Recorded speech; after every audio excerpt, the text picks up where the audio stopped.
3 weeks in, it's time to take the temperature on the travel season. I'm Cory McCartney, along with RYZE Hoops, Dan McDonald, and Carter Wilson, fresh off a busy weekend on the On the Radar Hoops Sweet 16. Guys, good to have you in. Thanks, Cory. Thanks for having us, Cory. Now, there's a parade of talent that's come through the Champion Center over these 3 weeks. So let's start off, though, with those guys from the biggest impressions on you from the classes of 2022 and 2023. Dan, give me a name that you've been talking about from the 22s. Yeah, so for me, I watched Noah Clowney play back at our tip-off a couple weeks ago, and then this weekend at the On the Radar Sweet 16 powered by RYZE Hoops. And what I like to see is guys, sometimes you'll see a kid and they'll have a great weekend and then it doesn't carry forward. With Noah, I thought he was great the whole weekend at our tournament, and then this weekend I watched him, bits and pieces of 2 or 3 games, and he was terrific the whole time. And he's 6'9", he's skilled, he's athletic, he's he fights in the post. I mean, he's got a lot of traits that get coaches excited. And I know yesterday he left the event and Clemson offered, and then right after that Georgia Tech offered. And I think Providence offered him on Saturday. So he's been a busy guy here lately, and I expect that to continue. Carter, what about you? I look at Ajai Flagg. I think he's had a really good start to the travel season.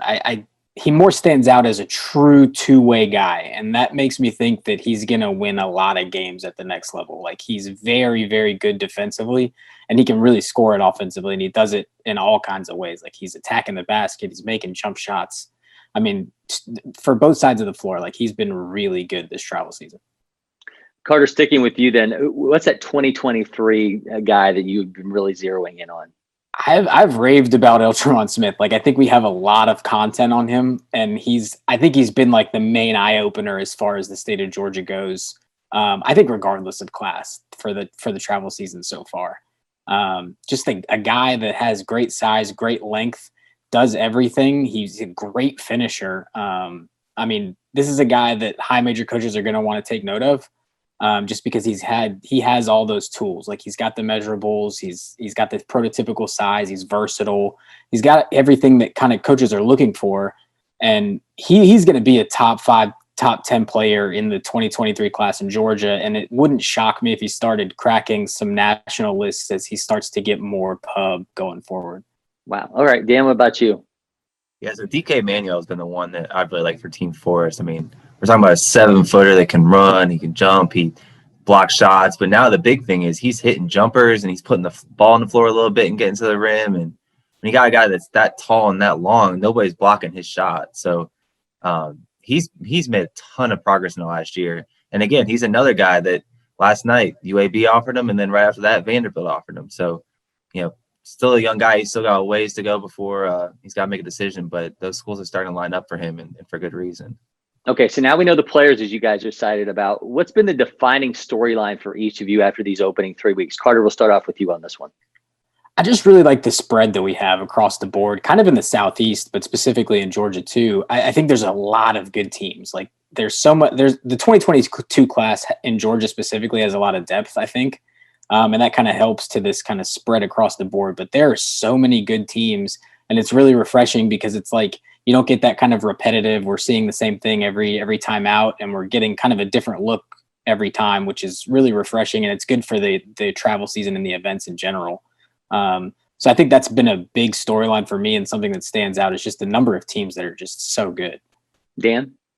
Yeah, kind of along the same lines. Like, to me, it's just the number of kids that, like, you'll watch at whatever event, and you're like, why isn't that kid getting recruited more? And the obvious answer is coaches haven't been out in over a year because of the extended dead period. So I'm not blaming anybody, but I think what's going to happen is whenever the dead period ends, and hopefully it's the end of May, that you're going to see a lot of guys who go from having very few offers or very low level offers to all of a sudden, having a ton of offers. And the live stream has helped some of that, as we saw with Noah and DK this weekend. But the coaches like to see guys in person. That way they can kind of size them up themselves, body language, and just, it's just a different perspective to have watching guys in person. So just a number of guys that I look at them like, man, that kid's going to be a star in March Madness in a couple of years. And he just doesn't have any really offers yet. So that's been the major storyline to me.